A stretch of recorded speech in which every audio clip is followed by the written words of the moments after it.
عقیدے کی حفاظت کرو، اپنے بچوں کو بتاؤ۔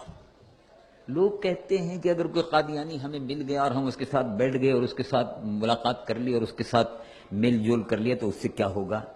اس بھائی سے ہم یہ پوچھتے ہیں کہ اگر کوئلے کی دکان پر بیٹھ جاؤ تو میرے بھائی میری بہن کوئلے کی کوئلے کی دکان پر کوئلے کی دکان پر کوئلہ کالا ہوتا ہے، اس کا برادہ بھی جھڑتا ہے، تو کوئلے کی دکان پر بیٹھنے سے بھائی کپڑے پہ کالا میل آتا ہے کہ نہیں آتا؟ کہتے ہیں کہ آتا ہے۔ اور کتے کے پاس اگر کوئی بیٹھے گا تو کتے کے منہ میں سے رال ٹپکتی ہے، وہ تھوک لگے گا یا نہیں لگے گا؟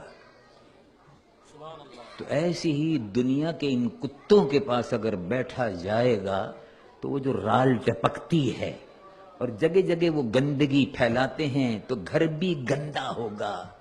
اگر وہ آئے گا، آپ اپنے گھر میں کتا کیوں نہیں رکھتے؟ ان کا گندا ہو جائے گا۔ برابر سے کیوں نہیں گزرتے؟ یوں کا گندا ہو جائے گا۔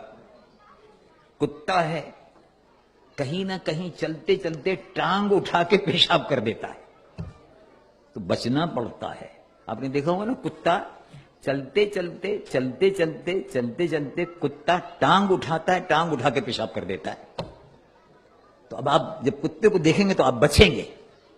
ایسے ہی جن سے ایمان پر گندگی کے چھینٹے لگے، جن سے ایمان پر گندگی کے چھینٹے لگے، جن سے ایمان صاف ستھرا ہے اس پر کوئلے کے چھینٹے پڑیں، کوئلے کے برادہ پڑے اور کالک لگے، اس کو ایمان کو بچاؤ۔ صاف ستھرا نور محمدی صلی اللہ علیہ وسلم سے بھرا ہوا ایمان ملا ہے، اس ایمان کو صاف ستھرا رکھو، اور رسول اللہ حضور پر نور محمد رسول اللہ صلی اللہ علیہ وسلم کی محبت سے اس ایمان کو اپنے روشن رکھو، اس عقیدے کی حفاظت کرو۔ اور اگر صحبت برے لوگوں کی، اسلام کے دشمنوں کی صحبت میں، اور خاص طور سے مرزائی قادیانی رسول اللہ کی نبوت کے دشمن ہیں، دشمنان ختم نبوت سے میل جول سے، ملنے جلنے سے ایمان پر جو دھبے لگ جائیں گے ان سے ایمان کو بچاؤ۔ یہ ہمارا اور آپ کا فریضہ ہے۔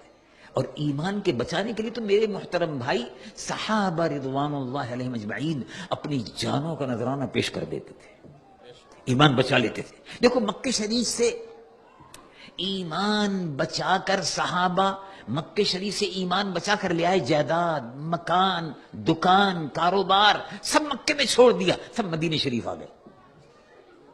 یہ معلوم یہ ہوا کہ ایمان قیمتی ہے، جائیداد ہے، مکان ہے، کاروبار ہے، یہ سب بعد کی چیزیں ہیں، یہ سب دنیا کی چیزیں ہیں، اصل جو ہے وہ ایمان ہے، اس کی حفاظت ضروری ہے۔ اور وہی بات اللہ رب العالمین جل جلالہ وعم نوالہ قرآن مجید و فرقان حمید میں بار بار ارشاد فرماتا ہے، اور ہمیں اور آپ کو اپنے ایمان کی حفاظت کا بندوبست کرنا چاہیے، اور اس ملک میں رہ کر خاص طور سے برائیوں سے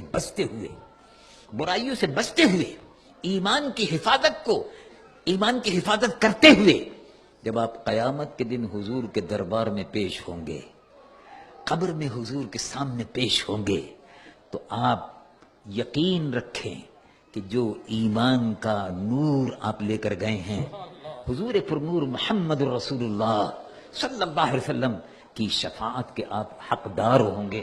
اللہ تبارک و تعالی مجھ گنہگار و سیاہکار کو بھی، آپ کے اور ہمیں سب کو عقیدہ ختم نبوت کی حفاظت کی توفیق و سعادت عطا فرمائے، اور عقیدہ ختم نبوت کے تحفظ کے لیے مسجدوں کی حفاظت، جامعہ کی حفاظت، دارالعلوم کی حفاظت، یہ سب مرکز ہے، ان سب کی حفاظت یہ بھی ایمان کا حصہ ہے۔ اب ہم کھڑے ہوں اور دربار